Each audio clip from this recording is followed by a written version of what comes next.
show by Dr. Tiffany Mills from Big Sandy Healthcare. Welcome. Thank you for having me.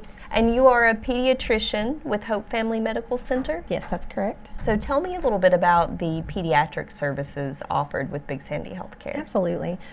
We now have 3 pediatricians that are full-time on staff with Big Sandy Healthcare. At Hope Family Medical Center, there is myself, Dr. Tasha Russell, and Dr. Leslie Ann Dotson has recently joined, and she also does part-time at Eula Hall Health Clinic.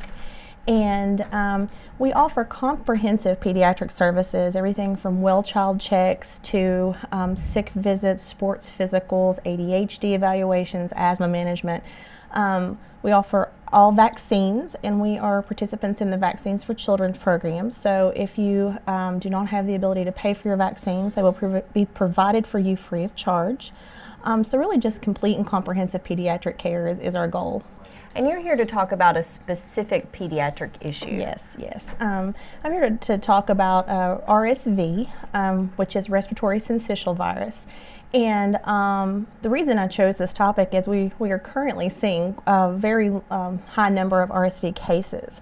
So it is a respiratory virus that peaks in fall and winter, kind of like the flu, but has a significant impact on children, especially infants and young children, or those with compromised immune systems. So it's a very important virus to kind of educate yourself about.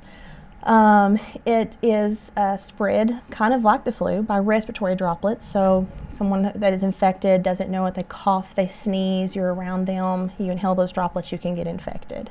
And most people have been exposed to this virus. In fact, I think it's like 90% of children have been exposed to this virus by their second birthday. Okay. If you or I catch this virus, usually it doesn't cause many problems. Our body fights it off well, and we have symptoms similar to the common cold. And this is how it starts in children as well. They have runny nose, cough, nasal congestion, low-grade fevers.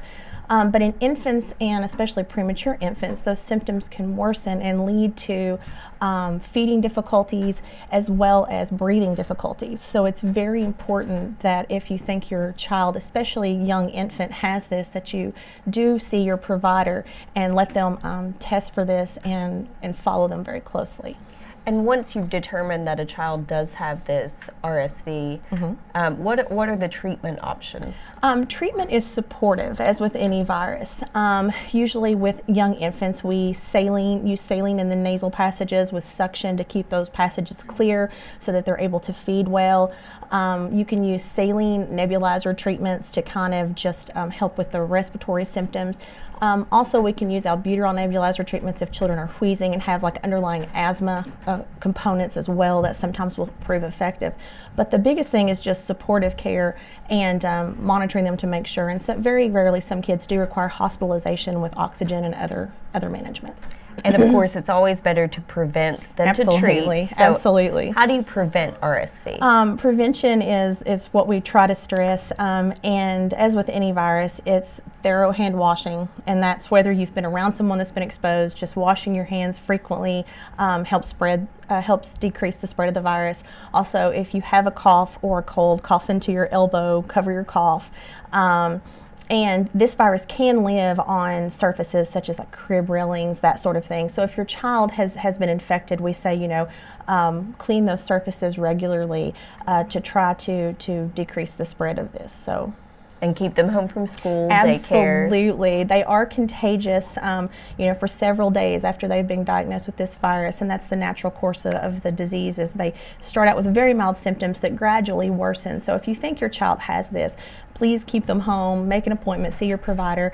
We can do a rapid test in office. We just do a little swab of the nasal passages, and within minutes we can tell you for sure if your child has this or not. So also go to the doctor as Absolutely. soon as your child has symptoms. Absolutely. So they can be treated. We can diagnose and treat and follow. Absolutely. Exactly. Well, thank you so much. This is very informative information. Probably a subject a lot of people weren't aware of even. Yes, it's very important for peds though. And thanks so much. Thank you for having me.